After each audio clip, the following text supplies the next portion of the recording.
राधे राधे दोस्तों, आपका अपने चैनल प्योर विचार में स्वागत है। मत्स्य अवतार भगवान विष्णु के प्रथम अवतार हैं। मछली के रूप में अवतार लेकर भगवान विष्णु ने एक ऋषि को सब प्रकार के जीव जंतु एकत्रित करने के लिए कहा और पृथ्वी जब जल में डूब रही थी तब मत्स्य अवतार में भगवान ने उस ऋषि की नाव की रक्षा की। इसके बाद ब्रह्मा जी ने पुनः जीवन का निर्माण किया। एक दूसरी मान्यता के अनुसार एक राक्षस ने जब वेदों को चुराकर सागर की अथाह गहराई में छुपा दिया, तब भगवान विष्णु ने मत्स्य अवतार धारण करके वेदों को प्राप्त किया और उन्हें पुनः स्थापित किया। एक बार ब्रह्मा जी की असावधानी के कारण एक बहुत बड़े दैत्य ने वेदों को चुरा लिया। उस दैत्य का नाम हैग्रीव था। वेदों को चुरा लिए जाने के कारण ज्ञान लुप्त हो गया और चारों ओर अज्ञानता का अंधकार फैल गया और पाप और अधर्म का बोलबाला हो गया।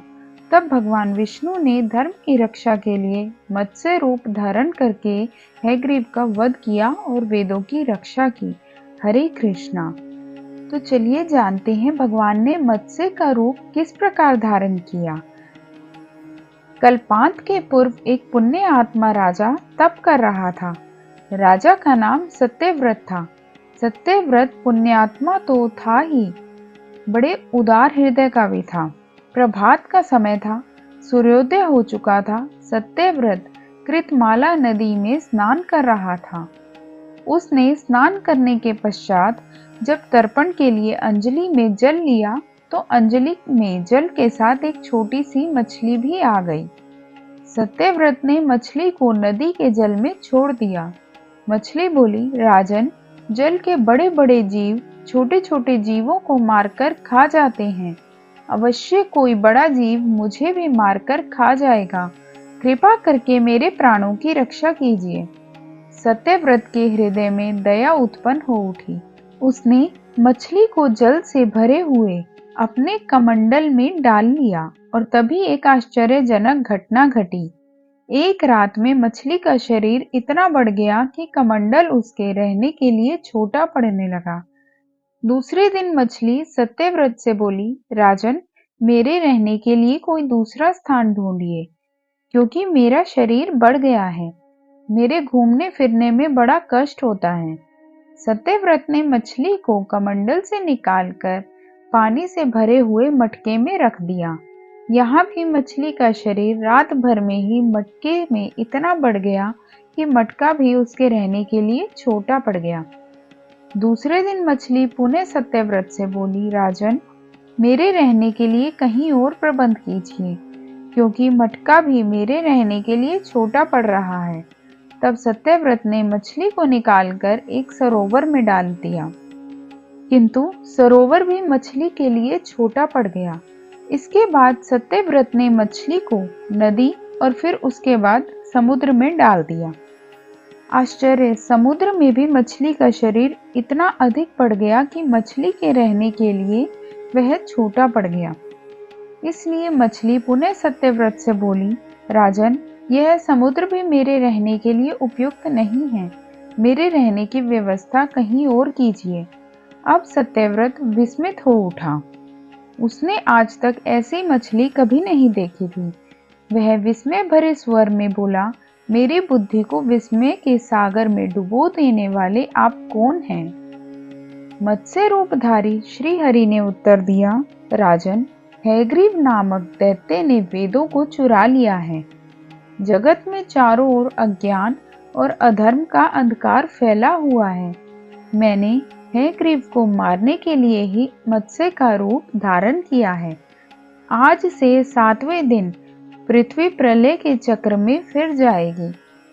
समुद्र उमड़ उठेगा, भयानक वृष्टि होगी, सारी पृथ्वी पानी में डूब जाएगी।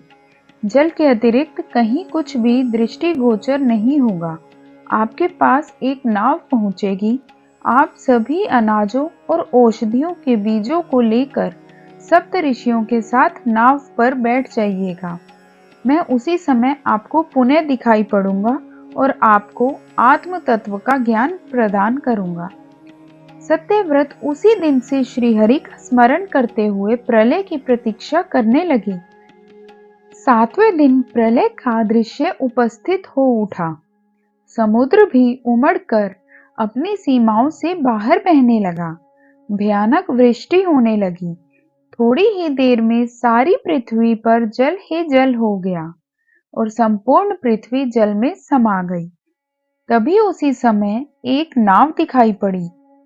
सत्यव्रत सप्त ऋषियों के साथ उस नाव पर बैठ गए। उन्होंने नाव के ऊपर संपूर्ण अनाजों और औषधियों के बीज भी भर लिए। नाव प्रलय के सागर में तैरने लगी। प्रलय के उस सागर में उस नाव के अतिरिक्त कहीं भी कुछ भी नहीं दिखाई दे रहा था। सहसा मत्स्य रूपी भगवान प्रलय के सागर में दिखाई पड़े। सत्यव्रत और सप्त ऋषिगण मत्स्य रूपी भगवान की प्रार्थना करने लगे। भगवान से आत्मज्ञान पाकर सत्यव्रत का जीवन धन्य हो उठा। वे जीते जी ही जीवन मुक्त हो गए। प्रलय का प्रकोप शांत होने पर मत्स्य रूपी भगवान ने हयग्रीव को मारकर उससे वेद छीन लिए। भगवान ने ब्रह्मा जी को पुनः वेद दे दिए और इस प्रकार भगवान ने मत्स्य रूप धारण करके वेदों का उद्धार तो किया ही, साथ ही संसार के प्राणियों का भी अमिट कल्याण किया।